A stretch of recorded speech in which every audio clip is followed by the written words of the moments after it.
What's going on, all you D-League type people? It's your boy, AA20, and I'm bringing you guys my Week 1 game versus Randy, coach of the Texas Rangers. Now, normally I know in most of my Wi-Fi games, I have done my team builders and my battles in the same video.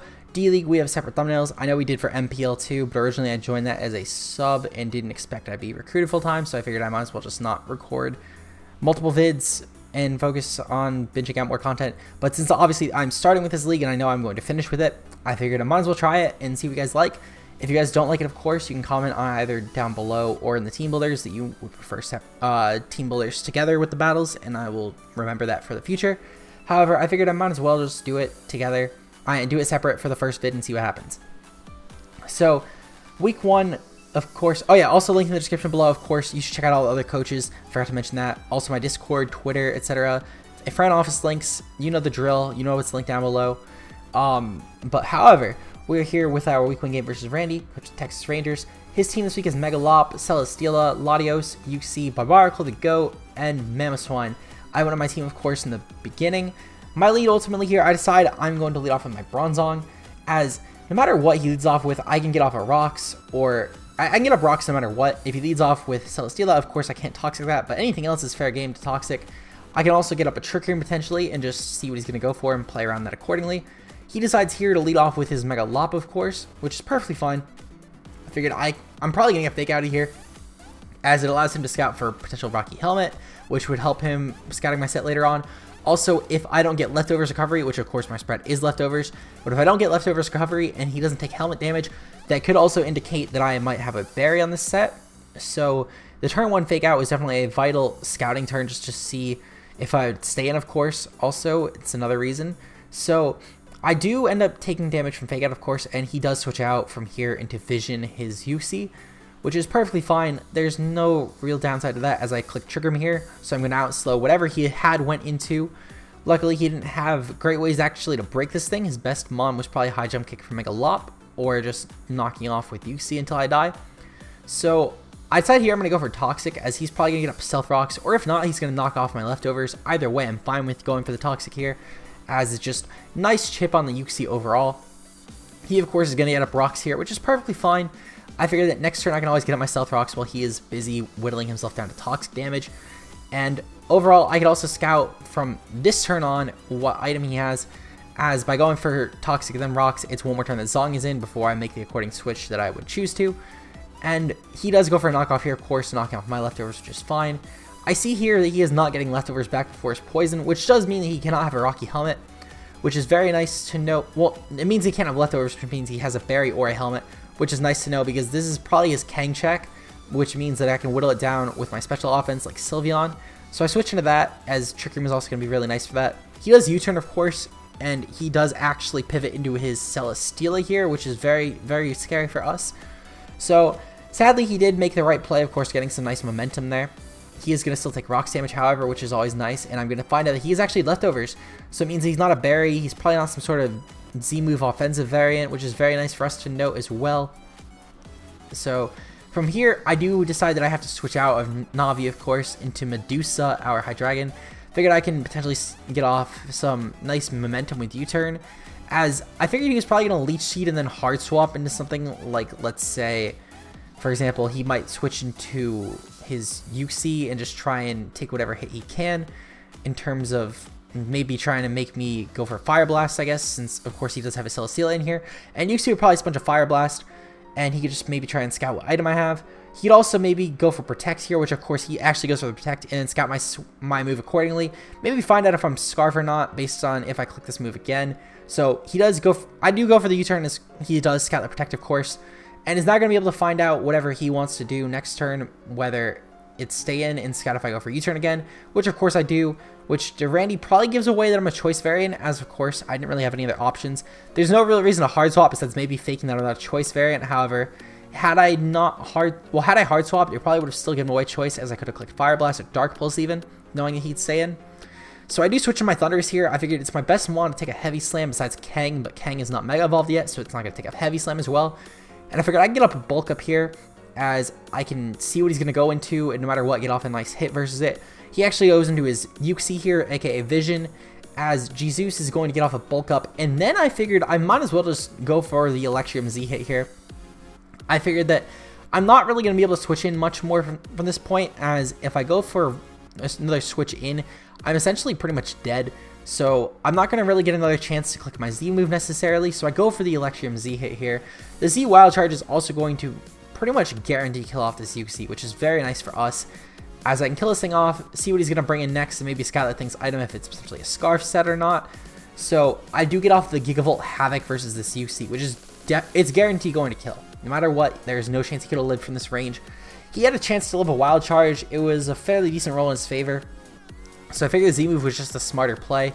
He does bring in Ho-Bunny here, his Mega Lop, however, and he can guarantee kill me off with a turn. He does know, of course, I'm not Scarf from the bulk ups in the Z move. So he does go for the Fake Out first, probably just trying to make sure he could break any potential Sturdy, I guess, if I switch in Donphan, though realistically he probably would have been better off just clicking the return. He does go for Fake Out plus Quick Attack, of course, which just guarantee kill us off. At this point I thought maybe he didn't have return, maybe he had coverage and High Jump Kick as his last couple moves. So they bring in High Dragon here, sort of gives away that I'm Scarf, as there's no other reason to bring it in on a Mega Lop. But at this point I didn't have any other options besides maybe bringing in Sylveon or Hariyama. But I didn't want to necessarily bring them in at this point in the game. I figured I might as well save them, as Celesteela came in right on Sylveon. So I did just go for Draco here. I figured might as well just get off some chip on the Celesteela. It's going to do a fair amount of damage. I also maybe gauge his spread. I figured it wasn't worth going for the Dark Pulse right away, as had he stayed in, I just lost my Hydreigon at that point. So going for the Draco was the safest play here. I do, of course, have to hard swap here, which if Randy didn't know by now that I'm Scarfed, he does at this point 100%. And at this point, I sort of had to hard swap my Kang. I figured that he's probably going to go for Leech Seed at first, which makes the switch a little more comfortable, as there's no other reason than to just click Leech Seed, I guess, as it's going to be free recovery for him. And also, he gets Heavy Slam next turn anyway, after getting some Leech Seed chip and recovery back. So I do at this point have to guarantee up a Wish here, as I don't really have any other play. I mean, I can go for Thunder Punch, I guess, but if I go for a Wish on the turn after, I lose my Kang. So I figured my safest play here, I guess, is to just go for a Wish as I Mega Evolve, as I can protect next turn, get my HP back, and then just start Thunder Punch spamming and hope that I can beat a single 1v1. Of course, he does have Seeds on me, which is very unfortunate. So he's going to go for a Heavy Slam here, actually. Do a fair amount of damage. I'm going to realize that I 100% will beat the single 1v1. Even with the Seeds up, I am guaranteeing beating this thing. So I'm just going to ultimately stay in, I guess. Protect, of course, to get my HP back from the Wish, as otherwise I lose my Kang if I just switched out and maybe gave the Wish to someone else. So I do go for the Protect here, of course. His Leech Seed trying to scout my switch was a smart play, but I mean, ultimately I went for Protect there, so there wasn't really any reason to click a Heavy Slam, as it was a wasteful move. So Leech Seed was probably his best option, to be honest. I go for the Thunder Punch here, revealing that I do have a way to touch the Celesteela, and I do a fair amount, and I also get the Paralyze, which is very nice. It sucks for the Trick Room, because now Hariyama can't underspeed the second Trick Room. However, I do outspeed it before, I guess, which is nice. But it makes trying to Trick Room sweep with Hariyama a little harder. However, he is paralyzed, so I can hope that I can maybe bank on Parahacks here. I do have to Wish up here, however, on this turn, as otherwise I am going to actually die to the Celesteela if I just try and go for Paralyze and hope that I paralyze while I click Thunder Punch spam. And he actually goes for a Heavy Slam here, of course, and breaks through the Paralyze. Not only that, but he does get a crit here, which is very unfortunate, as it does mean that we do die to Leech Seed this turn. So sadly, we do lose our Mega Kang. Very, very vital aspect to this team this week, which is very unfortunate I had to lose it so early on. However, it is hacks, and I cannot exactly bend hacks into my favor all the time. I do bring in Little China, however, as I'm sort of out of options at this point. I sort of just have to click Close Combat versus his team and hope that I get off some nice damage. I do, of course, figure he is probably going to switch at this point. He goes actually into Bob, his Barbaracle, which is perfectly fine for me, as I just go for the knockoff. I figured Latios is probably his switch at this point, as it's his only mon that was really a close combat resist. Randy was probably just going for a sack and then to bring in Latios at this point, so that was very smart on Randy's part, of course. However, I am going to now have the Guts boost as well on my side. So even with his Liquidation doing a fair amount to me, I'm just going to go for a close combat. Guarantee kill off this thing. So Dead Barbaracle, I have at least narrowed this down to a 4-0 so far, and I can still put in some fair amount of work, to be fair, especially if I can get off a Trick Room. So it's definitely not over. It's far from over. It's just a lot more difficult without Kang around. So he is bringing Ho-Bunny, of course, at this point. I figured I could still probably preserve Hariyama at this point. As I said, Trick Room sweeping with it still seems very nice. So I am actually going to switch out here at this point, and I'm going to bring in Navi, our Sylveon. Sort of my best option at this point to sack, as I can't really sack off my Hariyama at this point. So he goes for the Frustration, of course, which means that he has Frustration, Quick Attack, Fake Out. I don't know his last move, but it is probably going to be High Jump Kick or something. But it doesn't overly matter. I figured I could Protect here, just get off some Leftovers recovery, and hope that maybe I can get a good roll in my favor with Frustration letting me live. So then I can just Hyper Voice and kill this thing off. Because after Leftovers, it was a small roll for me to live, depending on his spread. So he does go for the Frustration, of course, and that kills me off. I believe he said after the game he was actually adamant, which means that he would guarantee kill me off. But if he was jolly, I had a small chance to live. I do bring in Tolkien here, however. I figured I need to get off the Trick Room as soon as possible. He goes for a low kick here, actually, which proves that he was really probably predicting that I would have Protect Mega Kang. Very solid bring on his part. Of course, it's still going to do solid damage to things like the Zong and the Kang if they brought Protect. And with the Trick Room up, I decided I have to go for just the Gyro Ball here. It's going to do a fair amount of damage to the Lop, of course. And he's just going to click a low kick here, which is perfectly fine by me. I figured I was going to sack Zong anyway and go to Hariyama and get off some nice damage versus whatever he swapped in, of course. So with my Guts boost, of course, I am free to click Close Combat versus pretty much anything. Of course, I do have the Trick Room as well. So Brandy decides to sack his Lop here, perfectly fine by me, as Facade is just going to blow back the Lop or whatever else he had in, unless if he brought in the Celesteela here, which was just going to get bought by Close Combat next turn. Actually, he would have been able to outspeed me anyway because of the Trick Room up, but it's fine regardless. Point is, he didn't exactly have good Close Combat switch in, so there's no reason he was swapped in at that turn anyway. He does kill me off with the Ice Shard here as well, so very smart, of course, Randy going Quick Attack plus Ice Shard, as I did allow him to kill me off. And at this point, I sort of just lose to Mamoswine, as he is free to go for the Ice Shard on me, and after Rocks, he's going to guarantee kill me off. He can also have gone Icicle Crash, as Randy was probably certain at this point that I was a Scarf Hydreigon.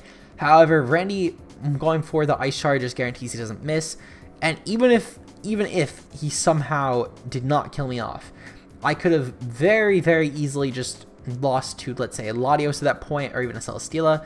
So, of course, at that point, I essentially lost the game, but it was still a very, very solid game to Randy, of course. Really, really fun game. Sucks my Kang got crit, but I feel like I would have still probably lost Mega Lop in the end, as my team did not have the best answers to it. If you guys enjoyed, of course, leave a like down below. Check out Randy, of course, and the rest of the D-League coaches down below, along with every other link down below, such as my front office, my Discord, Twitter. I already mentioned them at the beginning of the vid, but I'm mentioning them again because it's what YouTubers do. Of course, like, comment, subscribe. I love interacting with you guys, and I love seeing you guys, how you guys like the videos and all that, and I love seeing you guys subscribe so you guys can check out more vids. But that is going to be it for this week. I will see you guys next week. We play against Goldoa Dragon, coach of the New York Empoleons. Very good friend of mine. I actually played him in a league called the UBLN. It was a non-upload league, which is why I'm mentioning it, because you guys probably wouldn't know that otherwise if I didn't mention it.